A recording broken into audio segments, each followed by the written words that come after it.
Pag dumaan ito sa For You page nyo, sign na ito na palitan nyo ang earbuds nyo or need nyo bumili ng earbuds. Earbuds na power bank pa. Yan ang M10 TWS wireless earbuds. Ito ay may call time na 5 to 6 hours and charging time na 1 to 2 hours. Tapos may transmission na 10 meters. No need to worry pag nalobat ang cellphone nyo kasi pwede kayo mag-charge pag dala-dala nyo ito. Hindi kayo magsisi pag ito ang nabili ninyong earbuds kasi maganda ang quality, affordable pa. Mag-comment or message nyo ako for orders.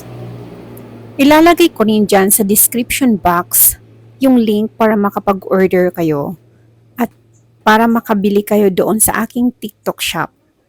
So, i-click nyo na yung link and order na.